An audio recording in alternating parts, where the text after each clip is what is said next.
do you do?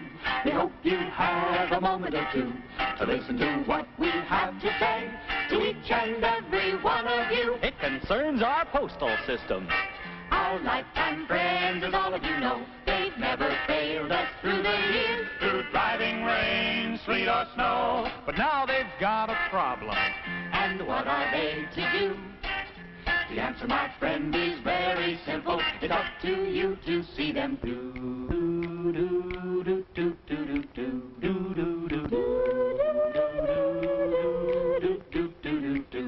Well, back in the days of the 13 colonies, cry was freedom and how to defend it. Mailing a letter wasn't much trouble. There weren't too many places to send it. But now it's a different story.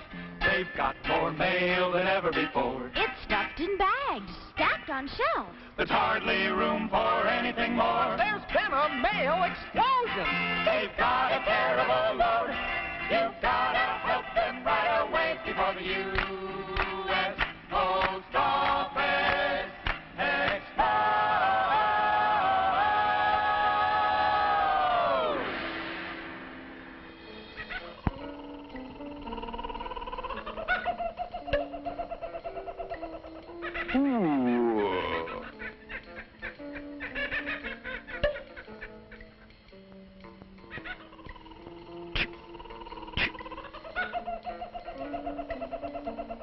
It wasn't so long ago that communication was a simple act. But the range of the human voice is limited. So, man's ingenuity found ways to bridge distance. He invented writing. And typographical errors. To carry messages across vast distances, man developed roads, highways, turnpikes, bunions, calluses, and a rare assortment of aching limbs. Yes, up until recently, communication remained a simple act. What matter if it took 2 weeks to go from New York to Atlanta, over a month to St. Louis? If the letter from Uncle Ben arrived a day or so later, nobody fussed. The times were tuned to wagon wheels, footpaths, and the puff of wind against sail. Distance was measured by weeks and months. Everything was a far time off. Then, slowly, the country got up steam. Commerce shook off its sea anchor and headed westward all the width of the continent. There was a new idea: speed. Everything was coming up to date in the Kansas cities and the Portlands.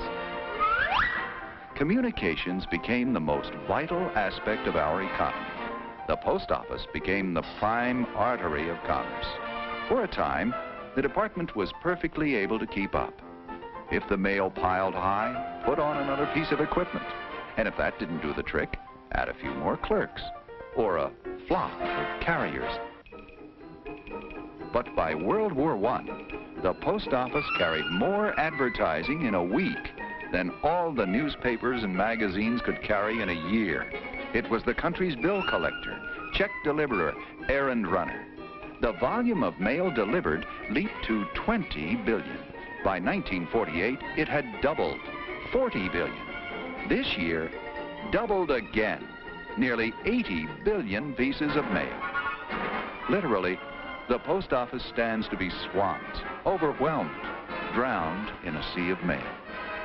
Where do we go from here?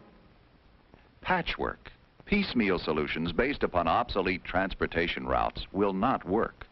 The answer has to be as new as the challenge is new. And the post office has the only logical answer: zip code. Mail distribution via the straight line, always the shortest distance between two distant points. Zip code. 5 trailblazing numbers like this one launch every piece of mail with space-age speed and precision.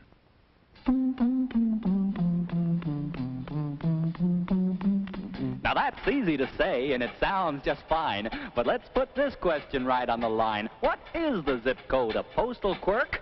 What does it do? How does it? If you'll lend an ear, we'll be glad to explain how the zip code eases your postal pain.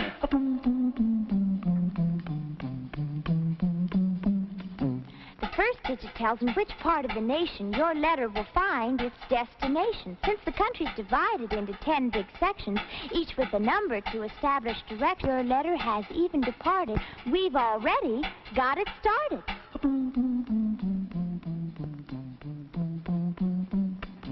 The next 2 digits go hand in hand to a major post office over land. Since each big section has town after town, We need these numbers to really narrow things down. We've got the section, we've got the city. Just 2 more numbers and we're sitting pretty.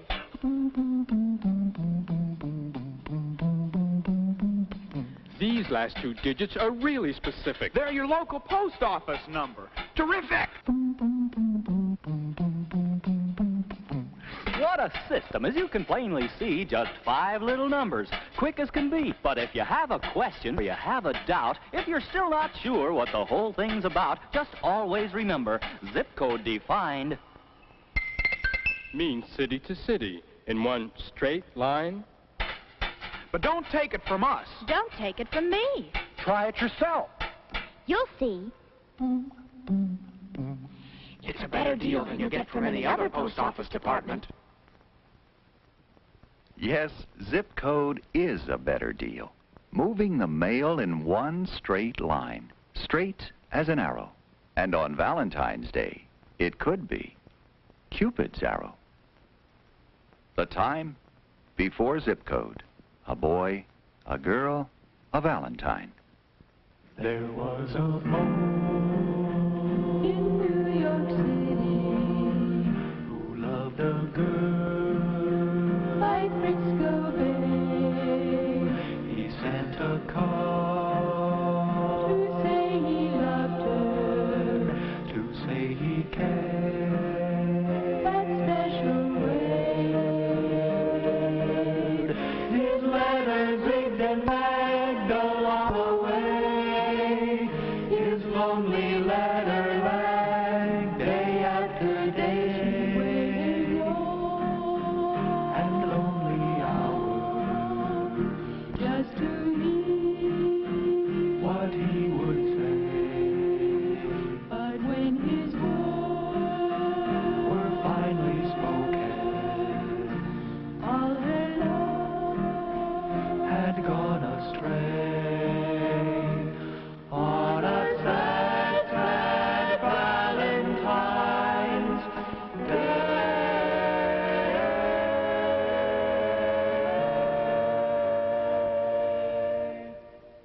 And now, another Valentine, carefully zip-coded, here and here. A different girl, still far away by Frisco Bay, but the same boy, a little older and a little wiser. His letter flew across the country in just one day. It reached her hand in just one day. She knew the answer, the happiest girl in all the land.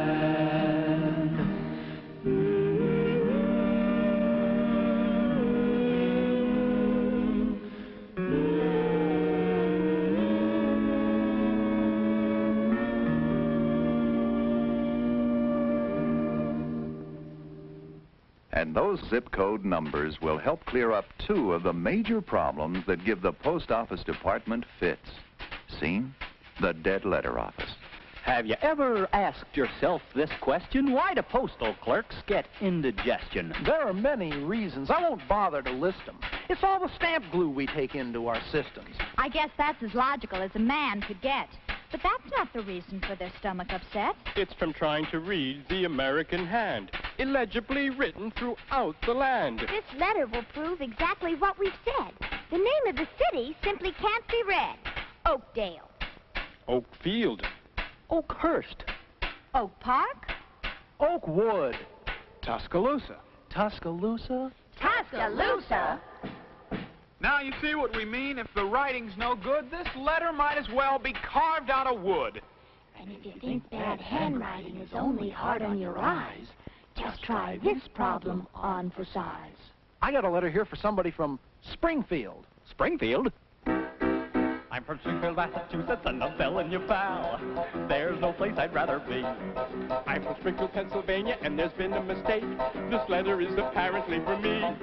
I'm from Springfield, Arizona, and I want you to know I've been waiting for this letter since a weekend ago. Oh, what good does it do to send a letter my way when I'm from Springfield, USA? I have looked into this problem, and I'm telling you, boys, you're angry and you have a right to be. There are very many cities with identical names, and Springfield is not the least of these. There are 24 Springfields causing postal delays, and they're all abbreviated with a two-letter phrase. Oh, what good does it do to send a letter my way when I'm from Springfield, USA? There's a Springfield R and a Springfield O. A Springfield flaw and a Springfield mow. A Springfield ill and a Springfield id. A Springfield Kai and a Springfield Sid. There's a Springfield nib and a Springfield dog. There's a Springfield Nidge and a Springfield Pa. There's a Springfield or and 11 more if you really feel like keeping score. Oh, what good does it do to send a letter my way when I'm from Springfield, Massachusetts, Pennsylvania, Arizona. Springfield, USA? Zip code is bringing the mail explosion under control. It is as up-to-date as the computer, as timely as the fantastic zip code scanner, electronically reading zip codes and sorting the mail. It is a success. But to make zip code work, you must use it. Remember, you can put zip in your postal system. The Postmaster General of the United States, the Honorable Lawrence F. O'Brien. One way we can measure the success of our zip code program is by the number of foreign countries who send us their postal specialists to study our system and to determine how much of it is adaptable for their own purposes. They come because of a simple fact. Zip code works. It works for the post office. It works for all who use the mails. Small business, bulk mailers, or private citizens. To get any zip code numbers you may need, including your own, just call your local post office. You've heard what we've said. Keep it all in your head. There's no better way. Use zip code every day. You know you gotta have a zip code on the envelope. A zip code so you won't attract a hope. A zip code morning, noon, and night, and everything will be all right. Well, you get faster service and a lower cost. Fewer mistakes, no time ever lost. A lot less handling along the way. No damage for you to pay. You know you gotta have a zip code. Yeah, you're out beyond the clock. A zip code, yeah, oh, you won't attract a hope. A zip code, yeah, you're morning, noon, and night, and everything will be all right. Well, meet a fella called Mr. Zip. What he can do for you will really make you flip. So if you have any further postal demands, we're gonna leave you in his hands. You know you gotta have a zip code. Yeah, you got to have a zip code. Yeah, you gotta have a zip code. And everything will be all right. And now, my friend, We'll say so long. We Hogan, Our zip code song. We've told you everything we know. It's up to you to make zip code go. you know you gotta have a zip code. Yeah, you gotta have a zip code.